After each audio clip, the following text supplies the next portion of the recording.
हाल फिलहाल में प्रणीत मोरे रहे काफी ज्यादा सुर्खियों में। प्रणीत मोरे का एक कॉमेडी शो दरअसल उन्हीं पे भारी पड़ गया। आपको बता दें, कल ऐसी भी खबर आई थी कि प्रणीत मोरे, हिमांशु जांगरा, डॉक्टर सेजुल पवार के खिलाफ FIR भी दर्ज हो गई है। हालांकि आपको बता दें, इसी बीच एक ऐसा भी टाइम था जब प्रणीत मोरे ने समय रैना पर भी चुटकी ली थी और अब प्रणीत का यही स्टेटमेंट वायरल हो रहा है। दरअसल Praneet clip from a performance at Gurugram's comedy circuit recently went viral, जिसमें काफी इनसेंसिटिव बताया गया प्रणीत के स्टेटमेंट्स को।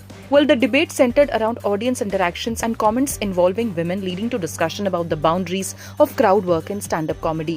प्रणीत मोरे ने जितनी सुर्खियां बिग बॉस 19 से बटोरी थी, उससे ज्यादा वो फिलहाल बटोर रहे हैं। आज प्रणीत मोरे को काफी ज्यादा बैकलैश का सामना करना पड़ रहा है, लेकिन इससे पहले दरअसल प्रणीत had taken a light-hearted dig at fellow comedian समय Raina, who was then dealing with controversy surrounding his show India's Got Latent. आपको बता दें, साल 2025 में जब समय रैना फंस गए थे India's Got Latent कंट्रोवर्सी में और उनके खिलाफ कई सारी FIRs हुई थी और उनके साथ साथ अपूर्व मुखीजा, आशीष चंचलानी और रणवीर आलाबादिया को भी बहुत ज्यादा बैकलैश झेलना पड़ा था over allegations of promoting obscenity and sexually explicit conversations on a publicly accessible platform.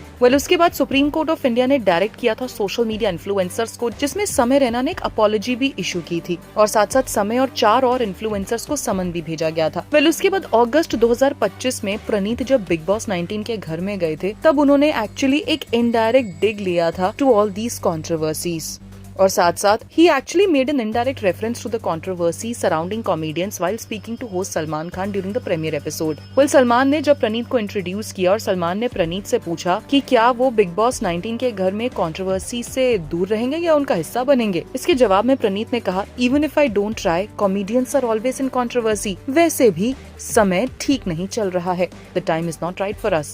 His remark was interpreted as a word play on Samay's name and the controversies that had surrounded him at that time. प्रणीत ने फिर ये भी कहा था, अब जाना ही होता है हर कॉमेडियन को, तो सोचा बिग बॉस चले जाऊं. Now if I have to get locked up, so I thought I should get locked inside the Big Boss house. इसके बाद सलमान खान काफी हंसने लग गए और उन्होंने कहा, तुम गए हो क्या? Have you been to jail? प्रणीत ने क्विकली क्लैरिफाई किया कि वो कभी जेल नहीं गए. And at that time, Praneeth himself already made headlines after alleging that he was assaulted by a group of men claiming to be fans of Bollywood debutant Veer Pahadia. The incident reportedly took place in Sodapur, Maharashtra after one of his stand-up performances. और अब ठीक 1 साल बाद जून 2026 में प्रणीत खुद इस controversy का शिकार हो गए हैं, क्योंकि उनके कॉमेडी शो पर भी कुछ इसी तरीके के आरोप लगे हैं और इसी बीच प्रणीत का यही स्टेटमेंट समय के टुवर्ड्स वायरल हो रहा है. अब देखते हैं कि प्रणीत को इन सभी केसेस से राहत कब मिल पाती है.